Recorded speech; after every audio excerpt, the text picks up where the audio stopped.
जी, pastel की बातें हम कर रहे थे, जिसके ऊपर हमारे पास चैप्टर 1, 2, 3, 4, 5, 6 है। मीन 6 चैप्टर्स हैं। चैप्टर 6 जस्ट क्वेश्चंस थे जो हम कवर कर चुके हैं। चैप्टर 1 पॉलिटिकल फैक्टर हैं, सिर्फ वो हम कवर कर चुके हैं।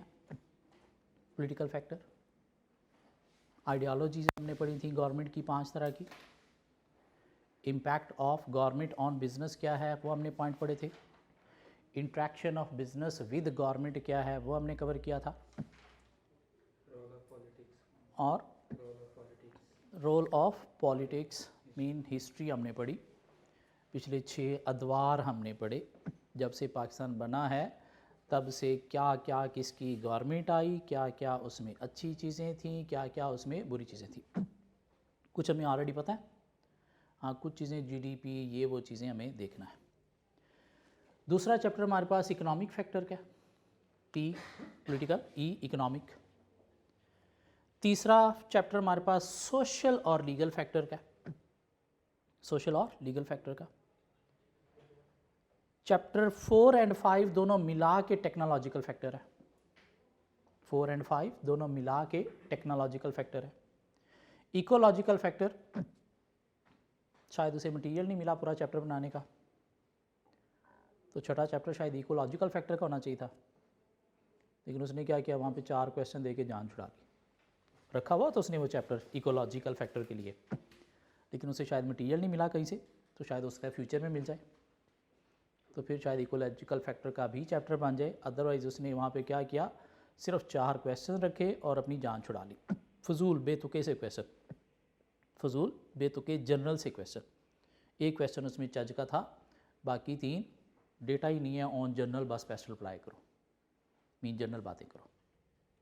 सो चैप्टर 1 हम कवर कर चुके हैं। चैप्टर 2 रह गया है हमारा, चैप्टर 3 रह गया है और चैप्टर 5 रह गया है। चैप्टर 4 हम ऑलरेडी टेक्नोलॉजी का कवर कर चुके हैं। पहले आईटी कंट्रोल्स हम कवर कर चुके हैं।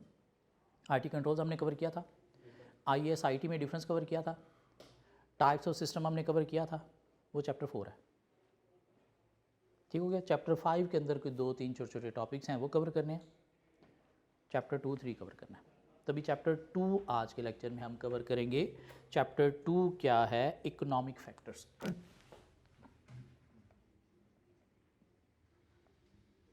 इकोनॉमिक फैक्टर्स, इकोनॉमिकल नहीं, इकोनॉमिक फैक्टर्स। इकोनॉमिक फैक्टर्स क्या किया उसने पूरे चैप्टर के अंदर, थोड़ी इकोनॉमिक्स की बातें की। इकोनॉमिक्स के कुछ फैक्टर्स की बातें की जो बिजनेस को पॉजिटिवली या नेगेटिवली अफेक्ट करते हैं। What is economics? What is economics? What is economics? आपने इकोनॉमिक्स पढ़ी है, चार्टर्ड अकाउंटेंट बन गए, किसी ने पूछ लिया व्हाट इज इकोनॉमिक्स, हाँ छोटे बहन भाई ने पूछ लिया क्या करोगे, अल्लाह अल्लाह करके मैंने तो पास की थी, मैं तुझे क्या बताऊँ व्हाट इज इकोनॉमिक्स। ये economics is economics, study of relationship between scarce resources and unlimited need wants. Study of relationship between scarce resources and unlimited need wants. The economics क्या, economics is a science के science, science, economics is a science about how to fulfill unlimited need wants with scarce resources. Scarce and scarce. Scarce, what is mean by scarce? It's not scarce, it's अंग्रेजी word scarce. It's not scarce, it's अंग्रेजी word scarce. What is mean by scarce? Limited नहीं तो फिर word limited क्यों नहीं आया? इतना औखा वर्ड क्यों लगाया उसने? वर्ड लिमिटेड ही क्यों नहीं लग सकता था? स्केयर्स का मतलब क्या है? Limited at the moment, limited at the moment mean अभी लिमिटेड है, आगे और हैं लेकिन अभी लिमिटेड है, इसलिए वर्ड लिमिटेड नहीं क्या यूज किया है, scarce. So economics is a science about how to fulfill unlimited need wants with scarce resources. या study of relationship between scarce resources and unlimited need wants. दो तरह की होती है इकोनॉमिक्स, माइक्रो इकोनॉमिक्स भी होती है और मैक्रो इकोनॉमिक्स भी होती है। What is the difference between microeconomics and macroeconomics? Study of economy, micro economics क्या है? Study of economy eight individual person, individual firm या इंडिविजुअल इंडस्ट्री लेवल, एक बंदे के लेवल पे, एक फर्म इन बिजनेस के लेवल पे या एक इंडस्ट्री के लेवल पे इकोनॉमिक्स को स्टडी करना, ये क्या है? माइक्रो इकोनॉमिक्स, जिसके अंदर हम डिमांड देखते हैं, सप्लाई देखते हैं, क्या कहलाता है, कस्टमर के पॉइंट से डिमांड देखते हैं, बिजनेस के पॉइंट से सप्लाई देखते हैं, या इंडस्ट्री को देखते हैं, इंडस्ट्री का इक्विलिब्रियम कहाँ पे आ रहा है, कैसे प्राइसेस सेट की जाती हैं। Study of economics as a whole of the economy at national or international level is called macroeconomics. Study of economics at individual person, individual firm, individual industry level is called microeconomics, and study of economics at national, international level as a whole of the economy is called macroeconomics. और हमारे syllabus में micro economics factor नहीं, macro economic factors हैं। BM-BS में micro economics factor भी थे, लेकिन MFA में सिर्फ मैक्रो इकोनॉमिक फैक्टर्स हैं। क्या हैं मैक्रो इकोनॉमिक फैक्टर, वो हम बारी बारी एक एक को पकड़ के डिस्कस करते हैं, फिर बुक में देखेंगे और क्या है। ठीक हो गया? सो मैक्रो इकोनॉमिक फैक्टर में जी पहला फैक्टर वो कहता है जी क्या है? National income. एक मैक्रो इकोनॉमिक फैक्टर है जो बिजनेस को पॉजिटिवली या नेगेटिवली इफेक्ट करता है। व्हाट इज नेशनल इनकम, जिसको GDP भी आप बोलते हो। What is national income? Value of total goods and services produce in a country during the year. Value of total goods and services produce in the country during the year is called national income, is called GDP। Goods and services जो produce हुई हैं एक साल में, उनकी value ले लेना, ये क्या है? GDP, gross domestic product. क्या कहलाता है? इंक्रीज हुई है नेशनल इनकम तो बिजनेस के लिए पॉजिटिव नेगेटिव? पॉजिटिव। क्यों? ये क्या है? इकॉनमी को ग्रोथ की तरफ शो कर रहा है, तो इससे क्या होगा? लोगों की परचेजिंग पावर बढ़ेगी, तुम्हारे बिजनेस की सेल प्रॉफिटेबिलिटी बढ़ने का चांस है, तो बिजनेस के लिए क्या है? अपॉर्चुनिटी है, पॉजिटिव है। डिक्रीज हुई है तो थ्रेट है, लोगों की परचेजिंग पावर कम हो रही है, इकॉनमी डाउन की तरफ जा रही है। क्या ख्याल है? बिजनेस एक्सपेंशन भी रुक जाएगी, परचेजिंग पावर कम हो रही, तुम्हारी सेल प्रॉफिटेबिलिटी भी अफेक्ट होगी, तो उस में बिजनेस के लिए क्या है? थ्रेट है। हाँ, कैसे कैलकुलेट होती है ये नेशनल इनकम या GDP? डिफरेंट मेथड्स हैं। एक एक्सपेंडिचर मेथड है, एक इकॉनमी के जितने भी फैक्टर्स ऑफ प्रोडक्शन हैं, जितने भी फैक्टर्स ऑफ प्रोडक्शन हैं उनके एक्सपेंडिचर ले लो। फैक्टर्स ऑफ प्रोडक्शन के एक्सपेंडिचर ले लो कि इनकम ले लो? इनकम ले लो। फैक्टर्स ऑफ प्रोडक्शन की इनकम ले लो। एक्सपेंडिचर मेथड क्या है कि इकॉनमी के जितने एजेंट हैं उनके एक्सपेंडिचर ले लो। एजेंट कौन है? कंज्यूमर है, बिजनेस है, गवर्नमेंट है, फॉरेन सेक्टर है। एजेंट कौन है? कंज्यूमर, फर्म, गवर्नमेंट और फॉरेन सेक्टर। तो इनके एक्सपेंडिचर ले लो। GDP कैसे कैलकुलेट होगा? C + I + G, और फॉरेन सेक्टर का क्या है? X - M। इनकम मेथड है कि जितने भी फैक्टर्स ऑफ प्रोडक्शन हैं उनकी इनकम ले लो। लैंड की इनकम ले लो, रेंट, लेबर की इनकम ले लो, वेजिस, कैपिटल की इनकम ले लो, इंटरेस्ट, और बिजनेस की, ऑर्गेनाइजेशन की इनकम ले लो, प्रॉफिट। तो वहाँ से भी नेशनल इनकम आ जाएगी। ये कोई आउटपुट मेथड भी हमने पढ़ा था, जो भी गुड्स एंड सर्विसेज प्रोड्यूस हुई हैं उनकी वैल्यू ले लो। आउटपुट, जो भी आउटपुट प्रोड्यूस हुई है, गुड्स सर्विसेज जो भी प्रोड्यूस हुई हैं उनकी वैल्यू ले लो। क्या कह रहा? ऐसी था हमारी बुक में, सिर्फ और सिर्फ ये एक्सपेंडिचर मेथड वाला फार्मूला दिया गया। कैसे नेशनल इनकम कंप्यूट होगी? C + I + G + X - M। C consumption, I investment business की, G गवर्नमेंट की स्पेंडिंग्स, गवर्नमेंट के खर्चे बजट के, और X एक्सपोर्ट और M इंपोर्ट, इनका डिफरेंस। और एक्सपोर्ट और इंपोर्ट के डिफरेंस को हम बैलेंस ऑफ पेमेंट का नाम भी देते हैं। अब कंट्री की गवर्नमेंट की कोशिश होती है कि नेशनल इनकम को इंक्रीज किया जाए, इंक्रीज किया जाए, मीन इसे भी इंक्रीज किया जाए, इसे भी, इसे भी, और इसे भी, और इसे रिड्यूस किया जाए। क्या कह रहा?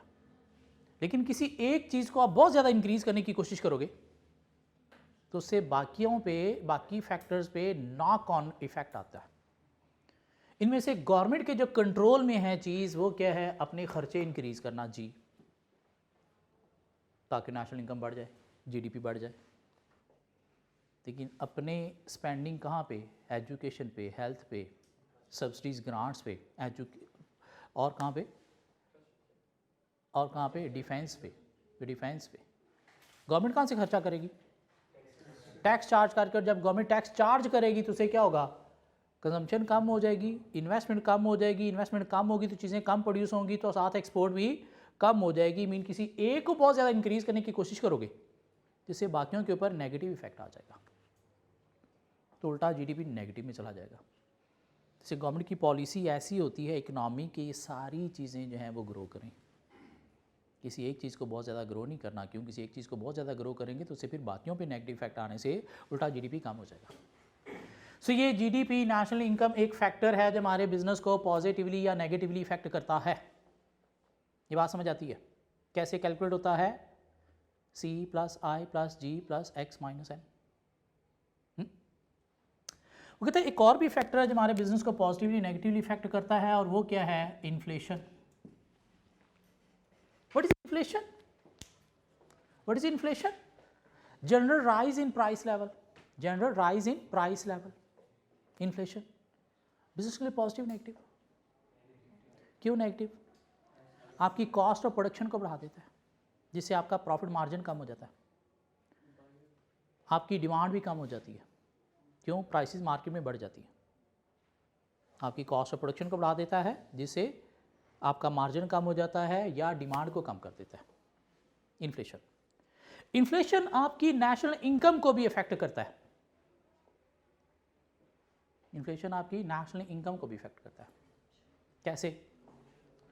आपने देखा जी कि आपकी national income as compare to previous year जो है वो इंक्रीज हुई है कितने से, सपोज 8% से। ये क्या है, जीडीपी आपका इंक्रीज हुआ 8% से। लेकिन अगर साथ 10% इन्फ्लेशन है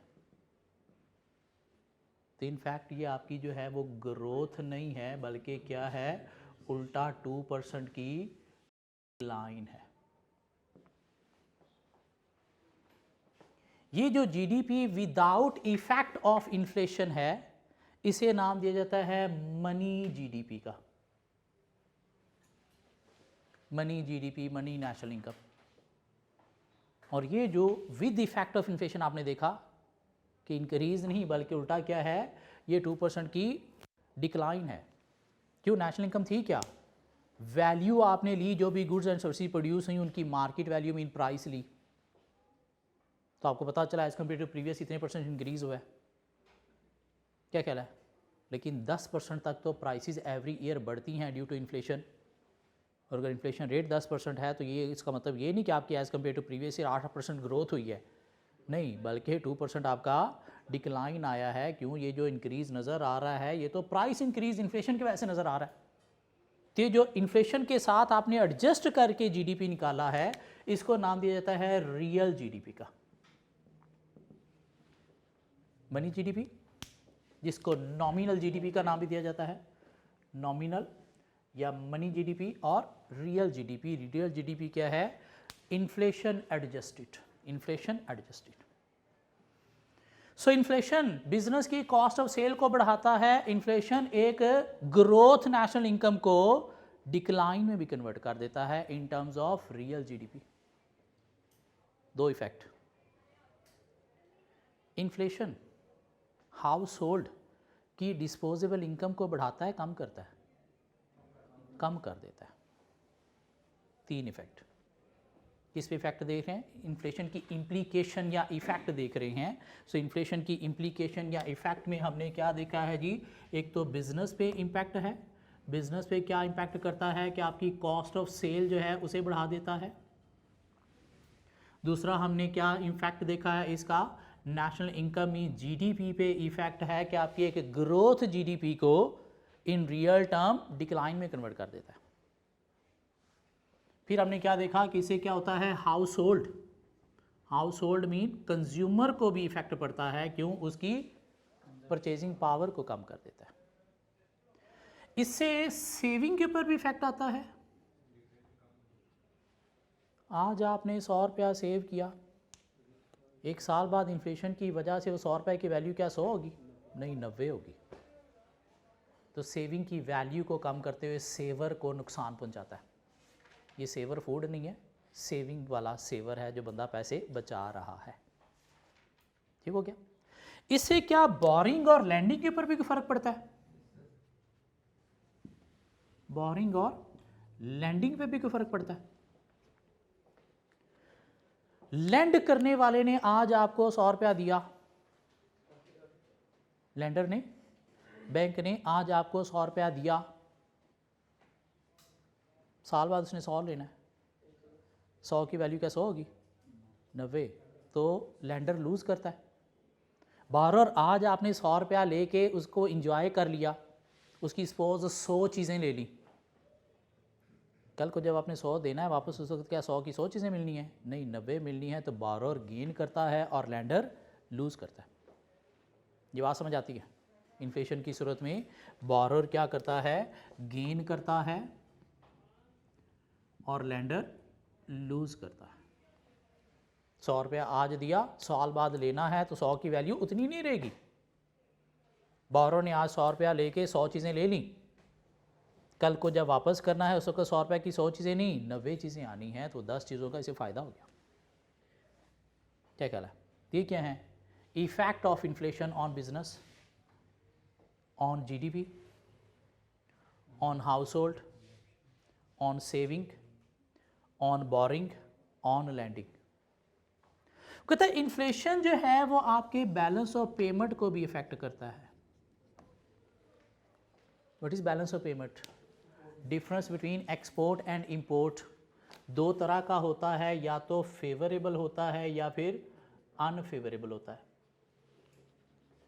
फेवरेबल बैलेंस ऑफ पेमेंट का मतलब क्या है? कि आपकी एक्सपोर्ट ज़्यादा है, इंपोर्ट कम है। अनफेवरेबल का मतलब क्या है? आपकी एक्सपोर्ट कम है और इंपोर्ट ज़्यादा है। तो अगर आपके कंट्री में इन्फ्लेशन है, आपकी चीज़ों की प्राइसेस बढ़ गई, तो बाहर आपकी चीज़ों को कोई मुंह लगाएगा? एक्सपोर्ट कम हो जाएंगी। यहाँ की चीज़ों की प्राइसेस बढ़ी हैं तो लोग इंपोर्टेड चीज़ों को ज़्यादा प्रेफर करेंगे, उससे इंपोर्ट भी बढ़ जाएंगी। तो ये क्या करेगा? बैलेंस ऑफ पेमेंट को अनफेवरेबल कर देगा, मीन एडवर्स में ले जाएगा। इन्फ्लेशन की इम्प्लीकेशंस देख रहे हैं, इन्फ्लेशन के इफेक्ट देख रहे हैं बिजनेस पे, GDP पे, हाउस होल्ड पे, सेविंग्स पे, बोरिंग पे, लैंडिंग पे, बैलेंस ऑफ पेमेंट पे। और जब बैलेंस ऑफ पेमेंट एडवर्स में चला गया है तो ये क्या करेगा? आपके फॉरेक्स रेट को भी इफेक्ट कर देगा। फॉरेक्स रेट किसकी वजह से चेंज होते हैं? बैलेंस ऑफ पेमेंट की वजह से। अनफेवरेबल है, मीन एक्सपोर्ट कम है, इंपोर्ट ज़्यादा है, तो नेट में पैसा आपने बाहर देना है। कैसे देना है? डॉलर बाय करके, अपनी रुपये सेल करके, तो उसे डॉलर ऊपर जाएगा। हाँ, उसके पीछे इन्फ्लेशन भी है, उसके पीछे बैलेंस ऑफ पेमेंट भी है। मीन इनडायरेक्टली फॉरेक्स को भी इफेक्ट कर रहा है इन्फ्लेशन। क्यों? डायरेक्टली बैलेंस ऑफ पेमेंट को इफेक्ट कर रहा है, एक्सपोर्ट और इंपोर्ट को, और उनके थ्रू क्या इफेक्ट हो रहा है? फॉरेन एक्सचेंज रेट इफेक्ट हो रहा है। ये बात समझ आती है? क्या ख्याल है? नई बात नहीं, हमने पहले की हुई है, ये बात हमने पहले की हुई है। तो इन्फ्लेशन की कोई इम्प्लीकेशन या इफेक्ट लिखे जा सकते हैं। हाँ, क्या ख्याल है? सो ये भी एक फैक्टर है जो इफेक्ट करता है बिजनेस को। बिजनेस को डायरेक्टली भी इफेक्ट करता है, इसकी सूरत में भी इफेक्ट कर रहा है, इसकी सूरत में भी इफेक्ट कर रहा है, इसकी सूरत में भी इफेक्ट कर रहा है, और इसकी सूरत में भी इफेक्ट कर रहा है। क्यों? ये अलहदा से फैक्टर बिजनेस को अफेक्ट करते हैं। बात समझ आती है? Macro economic factor, national income, inflation. Inflation होती किस वजह से है? कि जब इकॉनमी में मनी की सप्लाई ज़्यादा हो जाती है, पैसा लोगों के पास ज़्यादा आ जाता है तो टिकता नहीं है। आपके पास ज़्यादा आ जाए तो आप क्या करते हो? मार्केट जाओ, फजूल में चीज़ें ख़रीदो, क्योंकि हाथ में पैसा आ गया, डिमांड बढ़ जाती, पीछे से उतनी सप्लाई नहीं होती, तो उससे प्राइसेस डिमांड सप्लाई मैकेनिज्म से बढ़ जाती हैं। क्या कहना, आपके हाथ में पैसा आ जाए तो नहीं ना टिकते, फजूल में चीज़ें में लेना शुरू कर देते हो। स्टेशनरी शॉप पे चले जाएं, फजूल में पेन लेना शुरू कर दोगे, फजूल में रजिस्टर लेना शुरू कर दोगे, शायद ज़रूरत भी नहीं है, ये अच्छा लग रहा है ले लो। हाँ, यूज़ कभी बेशक वो किया नहीं किया। तो यूँ ही इकॉनमी के अंदर भी हालात हैं लोगों के साथ, पैसा टिकता नहीं है जी। इसके अलावा हमारे पास एक और मैक्रो इकोनॉमिक फैक्टर है और वो क्या है, अनएम्प्लॉयमेंट। What is unemployment? एक कंट्री में 10 लाख लोग काम नहीं कर रहे, क्या 10 लाख अनएम्प्लॉयमेंट है? नहीं, people are willing to work but can not find job, unemployment है। उनमें से सपोज 6 लाख जॉब करना चाहते हैं लेकिन जॉब नहीं मिली, तो 6 लाख अनएम्प्लॉयमेंट है। 4 लाख अगर विले मसरूफ रहना पसंद करते हैं तो अनएम्प्लॉयड नहीं है।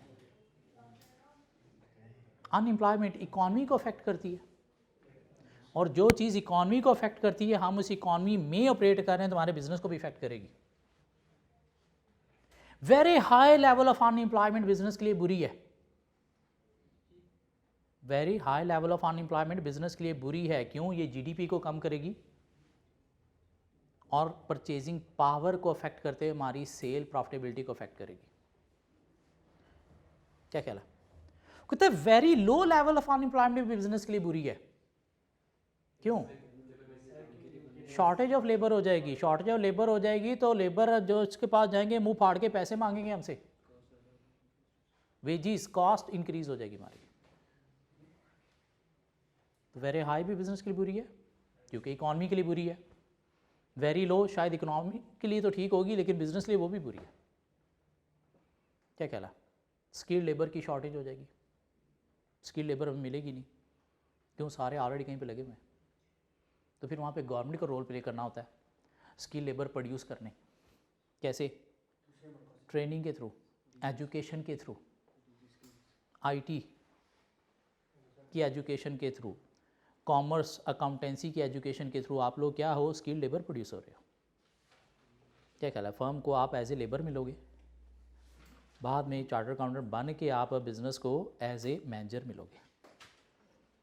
क्या ख्याल है? फर्म के अंदर आप लेबर होगे, चार्टर अकाउंटेंट बन के आप बिजनेस के एसेट होगे। एसेट ही होगे ना? क्या ख्याल है? एसेट होगे, एसेट होगे, बिजनेस को कमा के दोगे आप भाई अपनी डिसीजन मेकिंग से, अपने काम से। इसलिए ये चैप्टर आपको पढ़ाया जा रहा है, इसलिए ये सब्जेक्ट आपको पढ़ाया जा रहा है। इसकी बेस पर कल को आपने बिजनेस को कमा के देना है। एसेट क्या होता है? जो रेवेन्यू जनरेट करके देता है, तो आप रेवेन्यू जनरेट करके दोगे दिमाग के थ्रू। मशीनें मैकेनिकली चलेंगी, आप दिमाग के थ्रू। सो अनएम्प्लॉयमेंट भी एक फैक्टर है जो बिजनेस को अफेक्ट करता है, इकॉनमी को अफेक्ट करता है तो बिजनेस को भी अफेक्ट करता है। ठीक हो गया? इसके अलावा हमारे पास मैक्रो इकोनॉमिक फैक्टर में और क्या चीज़ें आती हैं जो बिज़नेस को पॉजिटिवली या नेगेटिवली इफेक्ट करती हैं? तो कहते हैं जी मैक्रो इकोनॉमिक फैक्टर में हमारे पास आती हैं गवर्नमेंट की इकोनॉमिक पॉलिसीज़। इकोनॉमिक पॉलिसीज़ जो दो तरह की होती हैं, फिस्कल पॉलिसी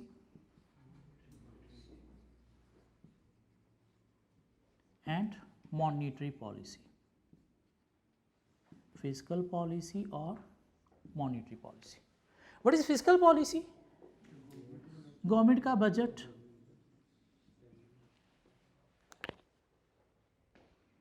हमारे पर्सनल भी बजट होते हैं। आने वाले महीने में हमने कहाँ से पैसे आने हैं, कहाँ कहाँ खर्च करने हैं। लेकिन हमारा बजट बनता है पहले इनकम फिर एक्सपेंडिचर डिसाइड होते हैं। गवर्नमेंट के बजट में पहले खर्चे डिसाइड होते हैं, फिर गवर्नमेंट देखती है मुझे टैक्स चार्ज करके इनकम लेनी है या लोग चीखें मारेंगे तो फिर बाहर से लोन लेना है। क्या कह रहा है? तो इसलिए बजट जो है वो या तो सरप्लस होता है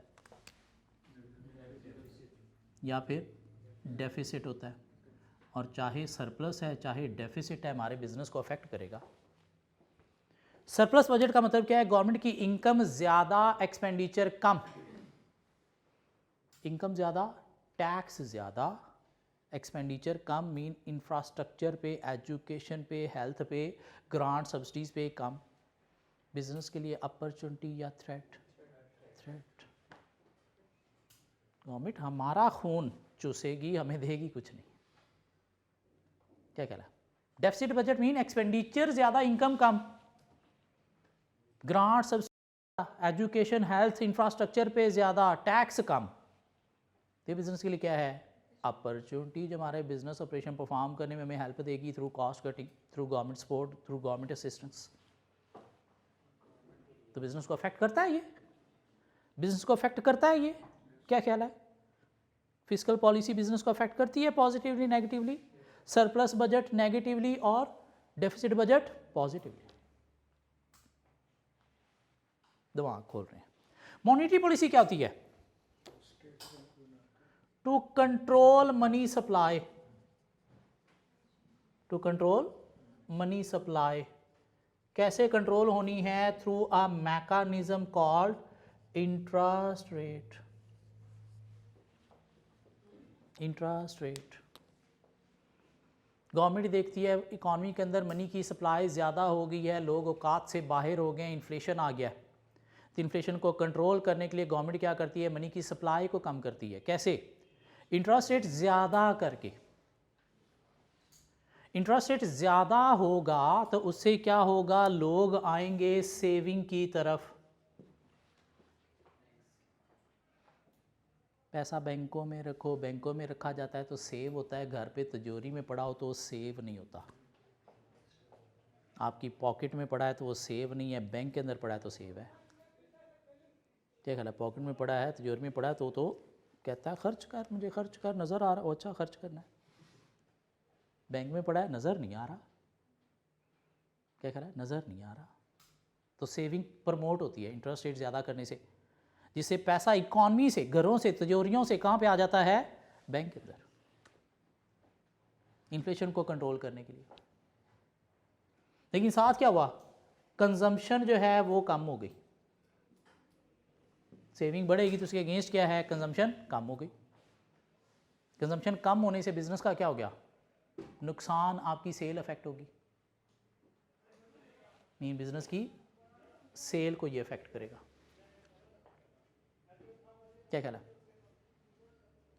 इंटरेस्ट रेट बढ़ा तो उससे क्या हुआ? लोन कम हो गए। लोन कम होने से इन्वेस्टमेंट जो है वो भी कम हो गई। और आपके अगर कोई प्रोजेक्ट लोन पे चल रहे थे तो बोरिंग कॉस्ट जो है वो आपकी क्या हो गई? बढ़ गई। और बोरिंग कॉस्ट बढ़ने से बिजनेस को फायदा हो गया, नुकसान हो गया, बिजनेस मारा गया बेचारा। बिजनेस को अफेक्ट कर रहा है इंटरेस्ट रेट, कंजम्पशन की सूरत में भी और बोरिंग कॉस्ट की सूरत में भी, इन्वेस्टमेंट अपॉर्चुनिटीज़ की सूरत में भी। कि आप इन्वेस्टमेंट अपॉर्चुनिटी को कैप्चर नहीं कर सकते। क्यों? लोन महंगा है। और जब इंटरेस्ट रेट ज़्यादा होता है तो लोग इक्विटी में नहीं, बैंकों में पैसा इन्वेस्ट करते हैं। क्यों? वहाँ से रिटर्न ज़्यादा मिल रहा है, वहाँ से रिटर्न ज़्यादा मिल रहा है और सिक्योर है। इक्विटी पता नहीं मिलना है नहीं मिलना, बिजनेस भाग गया, पता नहीं कौन है, रिटर्न पता नहीं मिलना भी है कि नहीं मिलना, बैंक से इतना मिलना है।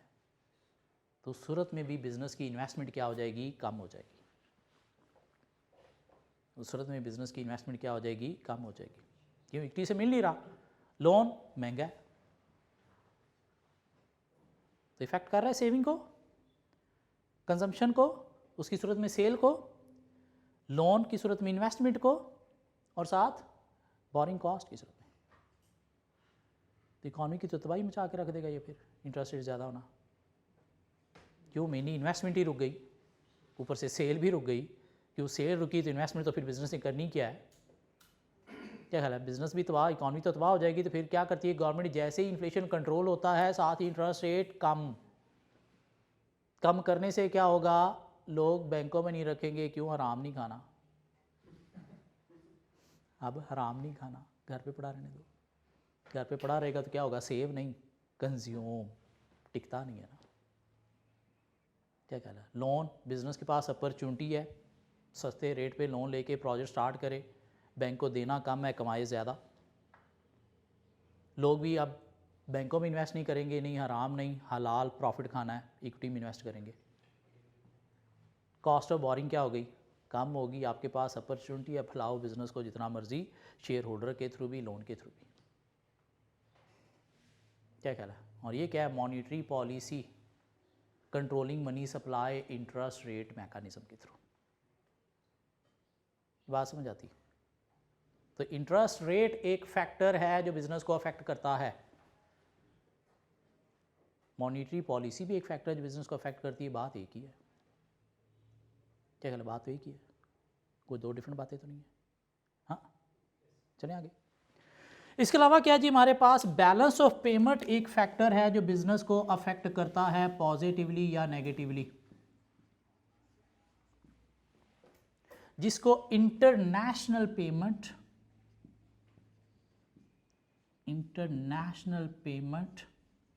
इक्विलिब्रियम भी बोलते हैं।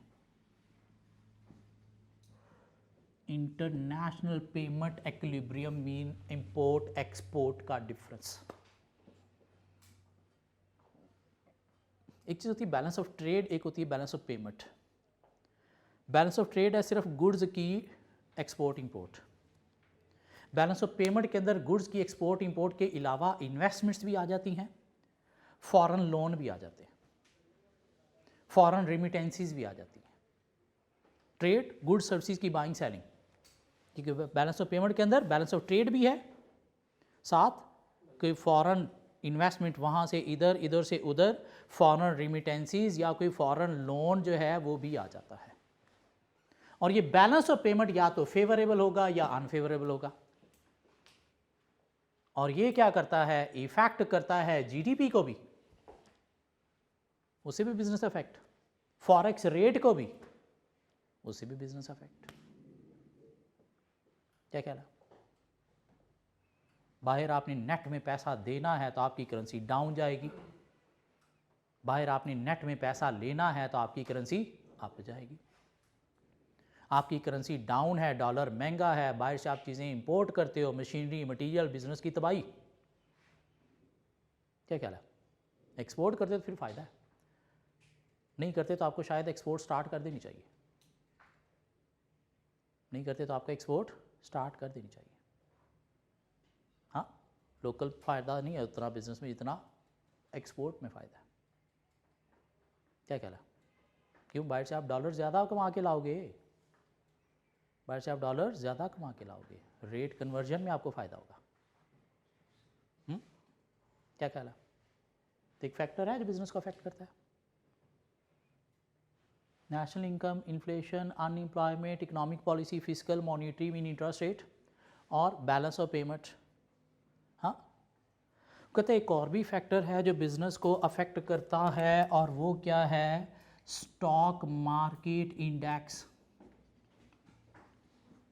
Stock market index. Stock market index क्या है? स्टॉक मार्केट इंडेक्स हमें बताते हैं कि आइदर शेयर की बाइंग ज़्यादा हो रही है या शेयर की बाइंग कम हो रही है।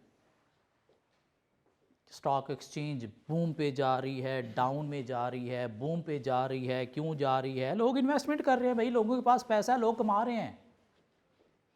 शेयर की बाइंग हो रही है क्यों? कंपनीज भी प्रॉफिटेबिलिटी कमा रही हैं, कुछ चीज़ें प्रोड्यूस करके कमा रही हैं, मेन इकॉनमी अप जा रही है।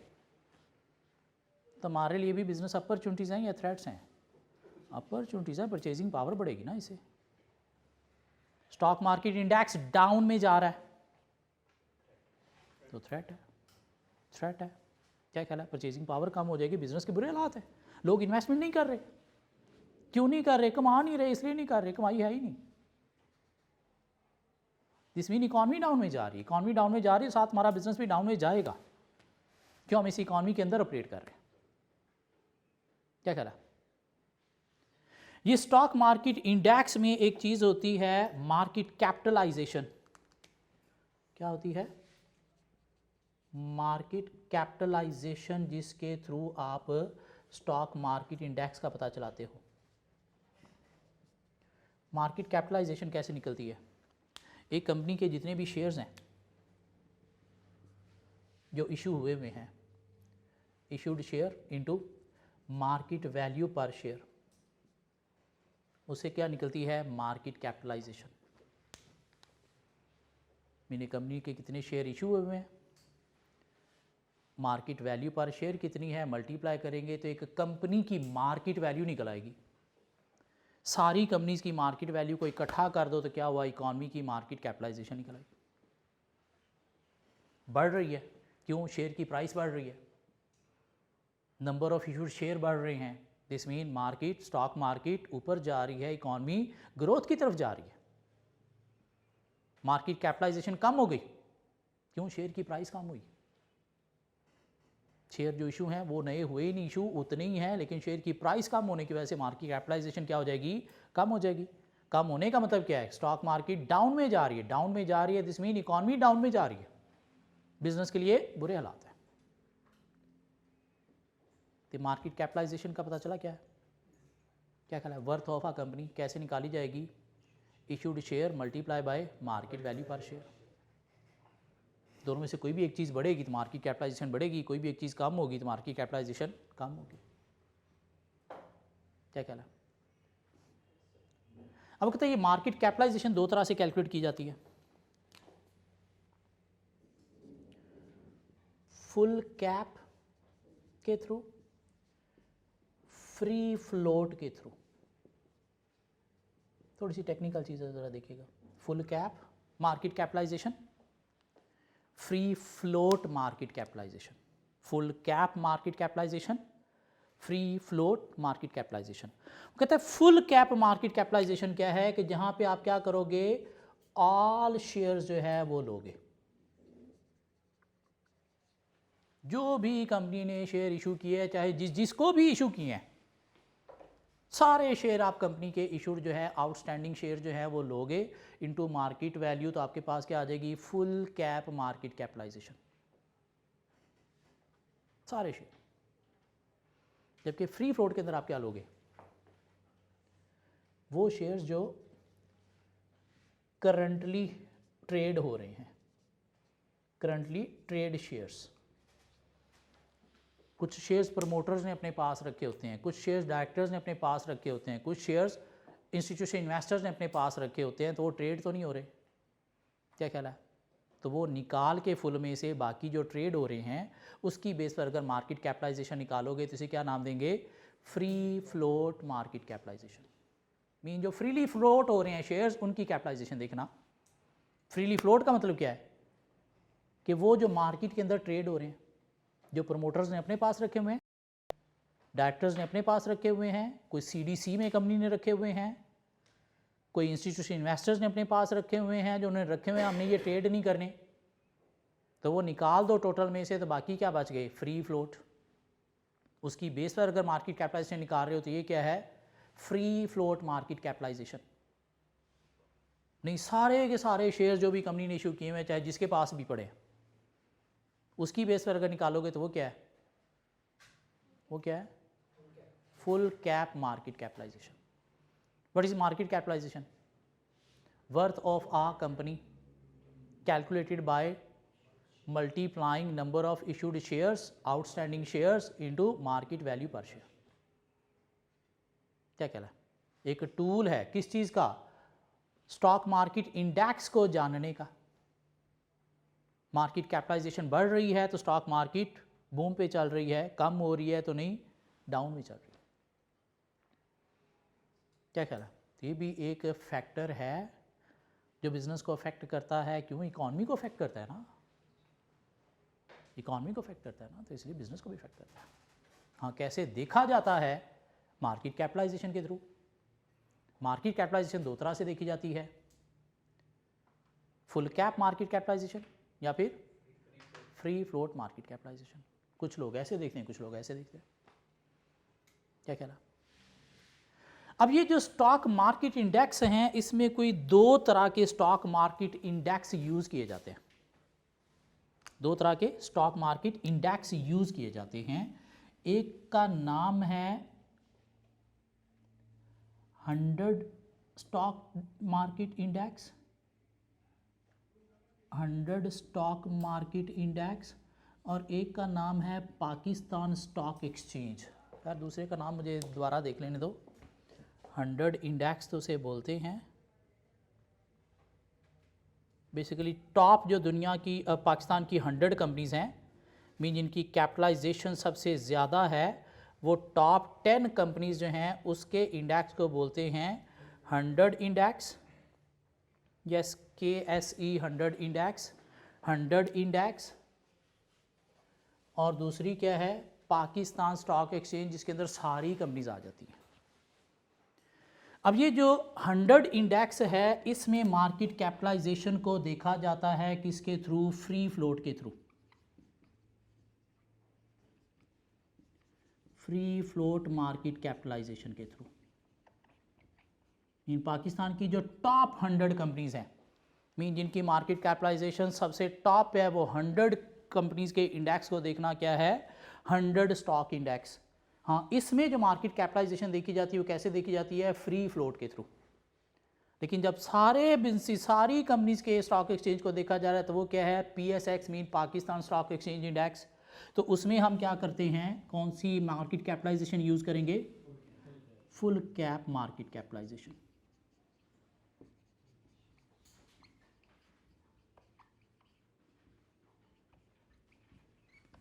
MCQs में ये टेस्ट हो सकता है, मार्केट कैपिटलाइजेशन कैसे कैलकुलेट होती है।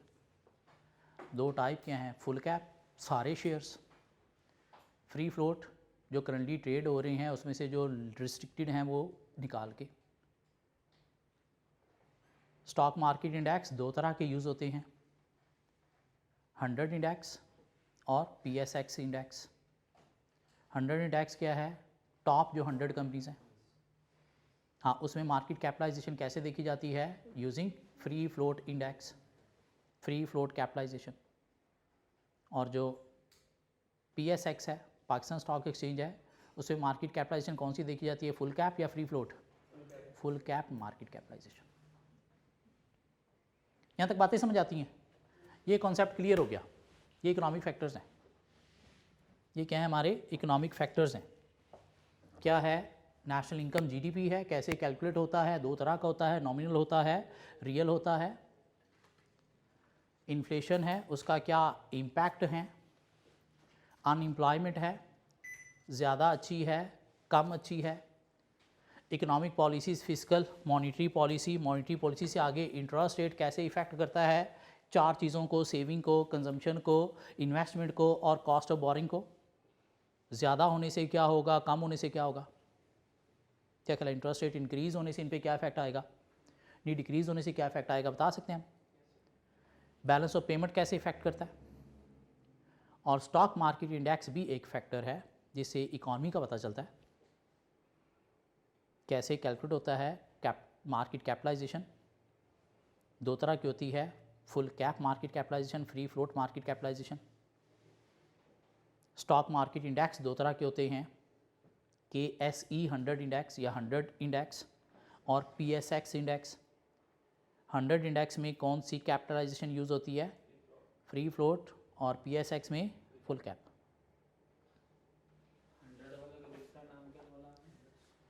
KSE Karachi stock exchange, KSE 100 index.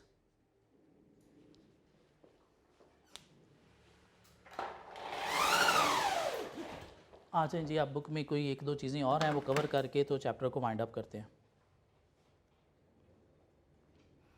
Saika book अभी मैं खोल रहा हूँ, आईका बुक खोल रहा हूँ सिर्फ कॉन्सेप्ट लेने के लिए, लर्न करने के लिए हम अपने नोट्स से लर्न करेंगे। अभी सिर्फ कॉन्सेप्ट ले रहे हैं हर टॉपिक का कि क्या क्या टॉपिक है इसके अंदर। जी देखिएगा, हमारे पास चैप्टर 2 स्टार्ट हुआ आईका बुक में, तो उसने पहले बता दिया जी इकोनॉमिक फैक्टर इंपॉर्टेंट है, बिज़नेस को अफेक्ट करते हैं। मैक्रो इकोनॉमिक्स भी होती है, माइक्रो भी होती है, लेकिन हमारे सिलेबस में मैक्रो है। और उसके बाद आगे उसने जी हमें ये फैक्टर्स बताना शुरू कर दिए, इकोनॉमिक इंडिकेटर्स। उसने पहले पेज पे एक टॉपिक दे दिया, इकोनॉमिक इंडिकेटर्स। इकोनॉमिक्स में शायद पढ़ा होगा, नेशनल इनकम के साथ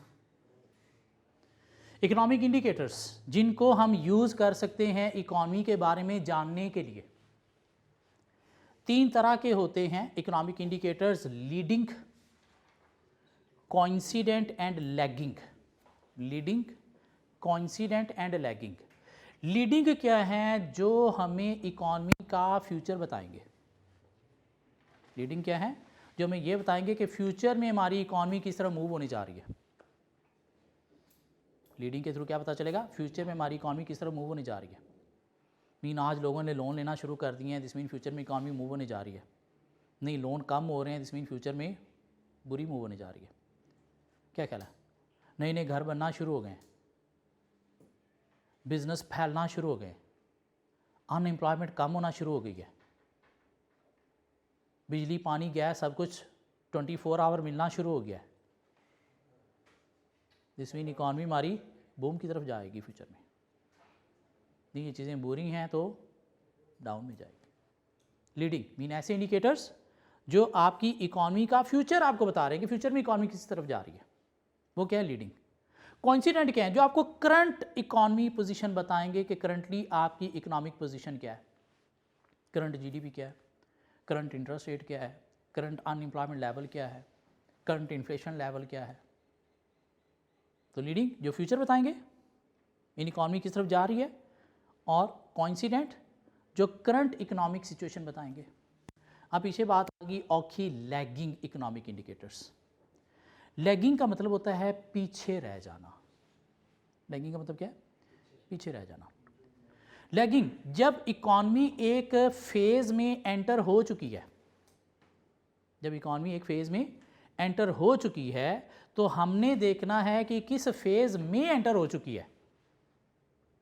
तो हम क्या करेंगे? लैगिंग इंडिकेटर्स का यूज़ करेंगे, जो बेसिकली वो जो कोइंसिडेंट पुराने थे 6 माह पहले वाले या 8 माह पहले वाले, उनको चेक करने के लिए कि 6 माह पहले में पता चला इकॉनमी यहाँ पे है तो हमने लीडिंग देखे जी हाँ यहाँ पे चली जाएगी। तो 6 माह बाद आज हम देख रहे हैं 6 माह बाद कि अब इकॉनमी किस फेज़ में एंटर हुई है, आइदर वो कोइंसिडेंट पे ही खड़ी है या लीडिंग पे पहुँच गई है या उससे भी डाउन चली गई है। क्या ख्याल है? तो लैगिंग क्या करेंगे? वो इंडिकेशन देंगे कि फ्यूचर में अब इकॉनमी कहाँ पे जा रही है। वो तो लीडिंग, अभी इकॉनमी किस फेज़ में एंटर हो चुकी है, फ्यूचर की प्रेडिक्शन नहीं करेंगे। अभी इकॉनमी किस फेज़ में एंटर हो चुकी है इकोनॉमिक साइकिल के फेज़ में, तो वो जानने के लिए क्या होंगे? लैगिंग।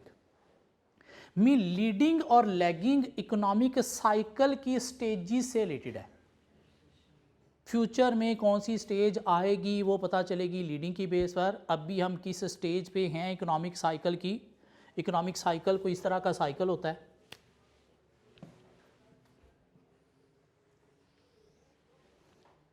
इसे बोलते हैं बूम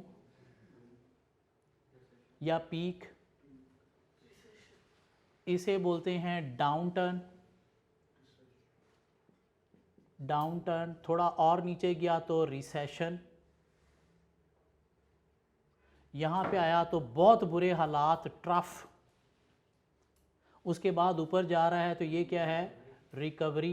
रिकवरी से थोड़ा और ऊपर गया तो बूम पीक। क्या कह रहा है? तो फ्यूचर में इकॉनमी किस तरफ जा रही है, लीडिंग बताएंगे। अभी हम किस स्टेज पे हैं, लैगिंग बताएंगे।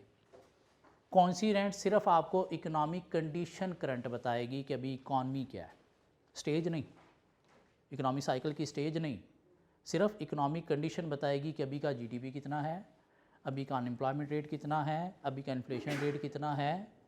सिर्फ वो देखने के लिए क्या है? कॉन्सिडेंट। फ्यूचर में हमारी इकॉनमी कहाँ पे जाएगी, लीडिंग के थ्रू पता चलेगा। और अभी हम किस फेज़ में एंटर हो चुके हैं वो कौन बताएंगे? लैगिंग। इनकी एक एक लाइन की डेफिनेशन लर्न करनी है और कोई हमें 2-2 एग्जाम्पल लिखनी आनी चाहिए। इसके अलावा आगे गए तो हमें जी इकोनॉमिक साइकिल उसने थोड़ा सा बता दिया। इकॉनमी ग्रोथ में होती है तो बूम पीक पे जाती है, डाउन में होती है तो रिसेशन या ट्रफ फेस करना पड़ता है उसे। इसके अलावा आगे उसने स्टॉक मार्केट आपको बता दिया, market capitalization, free float, full cap, उसने एक ही पैराग्राफ में सारी बातें कर दी। हम इनको नोट्स में सेपरेट कर लेंगे, छोटी छोटी डेफिनेशन बना लेंगे। और ये हमारे पास KSE 100 इंडेक्स आ गया जिसके अंदर फ्री फ्लोट के अकॉर्डिंगली जो है वो मार्केट कैपिटलाइजेशन देखी जाती है। और नीचे PSX आ गया जिसमें हम फुल कैप के अकॉर्डिंगली मार्केट कैपिटलाइजेशन देखते हैं। और स्टॉक एक्सचेंज का बिज़नेस के ऊपर इम्पैक्ट है क्योंकि इकॉनमी के ऊपर इम्पैक्ट है। या आगे इन्फ्लेशन आ गया, क्या कहला है, कैसे कैलकुलेट होता है, इंडेक्स नंबर हमने पढ़ा हुआ है, QM में इंडेक्स नंबर पढ़ा था। Current year prices divide by base year prices into 100 तो उससे इन्फ्लेशन रेट निकलता है, तो जानने की ज़रूरत नहीं हमें। इन्फ्लेशन के आगे इम्पैक्ट आगे, नेशनल इकॉनमी पे क्या इम्पैक्ट है, इन्फ्लेशन के बाकी बिजनेस पे क्या इम्पैक्ट है, बोरोर लेंडर पे क्या इम्पैक्ट है, सेवर पे क्या इम्पैक्ट है, तो वो सारे इम्पैक्ट बताए गए। और नीचे उसने हमें कुछ बता दिया कि पाकिस्तान का अभी करंटली देखा जाए तो क्या इन्फ्लेशन रेट है। So according to Pakistan bureau statistics PBS, CPI rate consumer price index 7% है। क्या ख्याल है? जो कि लास्ट ईयर 8.6% था। दिस मीन बढ़ गया है। अच्छी बात है, बुरी बात है? बुरी बात है। The inflation rate remained high through out the physical year 2020-21, 11.1% अपनी पीक पे, हिस्ट्री की पीक पे है। क्या ख्याल है? जो कि जून 2021 में शायद 9.7% था। नहीं, अप्रैल पे इतना है और जून में थोड़ा सा डाउन हुआ है, लेकिन इतना भी डाउन नहीं हुआ। इसके अलावा आगे हमारे पास आ गया जी इंटरेस्ट रेट बढ़ने से क्या होगा, कम होने से क्या होगा। इंटरेस्ट रेट बढ़ने से क्या होगा, मीन वही बातें, सेविंग पे क्या इम्पैक्ट पड़ेगा, कंजम्पशन पे क्या इम्पैक्ट पड़ेगा, इन्वेस्टमेंट पे क्या इम्पैक्ट पड़ेगा, बोरिंग कॉस्ट पे क्या इम्पैक्ट पड़ेगा, कि बोरिंग एक्सपेंसिव हो जाएगी या फिर चीप हो जाएगी। और इंटरेस्ट रेट कम होने से क्या होगा, तो इसको हम एक डब्बे में बस सम अप कर लेंगे। ये पूरा पेज हमें नहीं कवर करना पड़ेगा। और इस वक्त शायद कोई इंटरेस्ट रेट पाकिस्तान में चल रहा है 7% के करीब। क्यों? कोविड की वजह से हालात ऑलरेडी बुरे थे बिजनेसिस के, तो इसलिए इंटरेस्ट रेट को डाउन किया गया है और करंटली शायद कोई 7% के करीब चल रहा है। 2021 में चल रहा था, अब 2022 आ गया। उसके बाद अनएम्प्लॉयमेंट हमारे पास आ गया। हाई लेवल का क्या फ़ायदा नुकसान है, लो लेवल का क्या फ़ायदा नुकसान है, फिजिकल पॉलिसी क्या होती है, balance of payment, import export का डिफरेंस। और ये नीचे उसने कुछ थोड़ा सा बता भी दिया कि अभी आपका बैलेंस ऑफ पेमेंट जो है वो डेफिसिट में है और कितना डेफिसिट है। और उसके बाद आगे ये फजूल बकवास उसने पूरा का पूरा balance of payment, balance of trade account उठा के दे दिया। ये हमें नहीं करना, इग्नोर करना है। GDP कैसे कैलकुलेट होता है, C+I+G+X-M। रियल GDP क्या होता है, नॉमिनल GDP क्या होता है। और ये हमारे पास ये फजूल सा एक और उसने टेबल बकवास दे दी, इग्नोर मारना है इसे। ये एक छोटा सा टॉपिक हम बस कवर करके चैप्टर ख़त्म हो गया। Change in economic indicators some common business responses, mean economic factor के चेंज होने से कंज्यूमर पे क्या इफेक्ट आता है और बिजनेस पे क्या इफेक्ट आता है, या बिजनेस को करना क्या चाहिए। High unemployment rate, unemployment rate high है तो कंज्यूमर क्या करेगा, स्पेंड लेस करेगा। क्या ख्याल है? क्यों? कम कमाने वाले हैं, खाने वाले ज़्यादा हैं, तो डिस्पोजेबल इनकम कम है तो कंज्यूमर लेस स्पेंड करेगा। तो बिज़नेस को क्या करना चाहिए, अपनी प्राइसेस लो करनी चाहिए, अपनी प्राइसेस लो करनी चाहिए। क्या ख्याल है? ताकि लोग ज़्यादा बाय करें। प्राइसेस लो नहीं करोगे तो फिर तो आपकी सेल बढ़ेगी नहीं। हाँ, लो रेट ऑफ अनएम्प्लॉयमेंट की सूरत में कंज्यूमर क्या करेगा, ज़्यादा चीज़ें बाय करेगा। क्यों? ज़्यादा कमाने वाले हो गए। घर में 1 से 2 कमाने वाले हो जाएं तो जो चीज़ें पहले अफोर्ड नहीं हो रही थी अब वो अफोर्डेबिलिटी में आ जाती है ना, तो भी आप यूज़ करना शुरू कर देते हो। तो बिज़नेस को क्या करना चाहिए, बिज़नेस प्राइसेस बढ़ा भी सकता है। क्यों? डिमांड बढ़ रही है। हाँ, इंक्रीज इंटरेस्ट रेट की सूरत में कंज्यूमर क्या करेगा, सेव करेगा, स्पेंड कम करेगा, सेव करेगा, स्पेंड कम करेगा। इंक्रीज इंटरेस्ट रेट की सूरत में बिजनेस क्या कर रहा है, सेव कर रहा, कंज्यूमर क्या कर रहा है, सेव कर रहा है, स्पेंड कम कर रहा है। तो बिजनेस को क्या करना है। इंटरेस्ट रेट कब ज़्यादा होता है, जब इन्फ्लेशन होता है। इंटरेस्ट रेट कब ज़्यादा होता है, जब इन्फ्लेशन होता है। इन्फ्लेशन को बेसिकली रोकने के लिए तो इंटरेस्ट रेट ज़्यादा किया गया। क्या ख्याल है? तो सूरत में एक तो लोगों की वैसे भी अफोर्डेबिलिटी कम थी और दूसरा वैसे भी जिनकी थी वो भी अब क्या कर देंगे, सेविंग ज़्यादा करेंगे, कंजम्पशन कम करेंगे। तब यहाँ पे बिज़नेस को क्या करना है, क्योंकि इन्फ्लेशन है, प्राइसेस बढ़ रही हैं मार्केट के अंदर, तो बिज़नेस एक यहाँ पे स्ट्रैटेजी अडॉप्ट करता है जिसे नाम दिया जाता है श्रिंकफ्लेशन। श्रिंकफ्लेशन क्या है? अपनी प्रोडक्ट की प्राइस आपने नहीं बढ़ने देनी, उसकी क्वांटिटी या क्वालिटी थोड़ी कम कर देनी है। प्रोडक्ट की प्राइस नहीं बढ़ने देनी, क्वांटिटी या क्वालिटी कम कर देनी है। टिक्की पैक बिस्किट पहले 4 बिस्किट अंदर होते थे, अब प्राइस उतनी है, बिस्किट अंदर 2 हो गए। ये क्या है? श्रिंकफ्लेशन। मीन प्राइस चेंज नहीं करना, इन्फ्लेशन है तो प्राइस बढ़ने से तो कंज्यूमर लेना बंद कर देगा, तो आपने प्राइस चेंज नहीं करनी, क्या करनी है? उसकी क्वांटिटी कम कर देनी है, साइज़ कम कर देना है या क्वालिटी कम कर देनी है, प्राइस उतनी, ताकि कंज्यूमर को प्राइस की वजह से जो है वो डिमांड इफेक्ट ना हो। ये क्या है? श्रिंकफ्लेशन। श्रिंकफ्लेशन क्या कहला? इंटरेस्ट रेट कम है, लोग कंजम्पशन ज़्यादा करेंगे, सेविंग कम करेंगे, तो बिज़नेस को क्या करना है? मोर प्रोडक्शन करनी है, मोर इन्वेस्टमेंट करनी है। क्यों? कंजम्पशन भी बढ़ रही है और वैसे भी इंटरेस्ट रेट कम है, तो बोरिंग भी कम है, तो इन्वेस्टमेंट करो। Increase value of pound, basically ये यूके की किताब से आई के आपने कॉपी मारी तो भूल गए कि उनकी होम करेंसी पाउंड है, हमारी होम करेंसी रुपी है, तो इसको यूँ पढ़ना है, increase value of rupees. Rupees की वैल्यू इंक्रीज़ हो गई तो कंज्यूमर क्या करेगा? लोकल चीज़ों को प्रेफर करेगा या फॉरेन चीज़ों को प्रेफर करेगा? इंपोर्टेड को प्रेफर करेगा ना। क्यों? हमारी करेंसी रुपी ऊपर, डॉलर नीचे, क्या कहला है? तो हमारी चीज़ें महंगी नज़र आएंगी ना, वो क्या करेगा?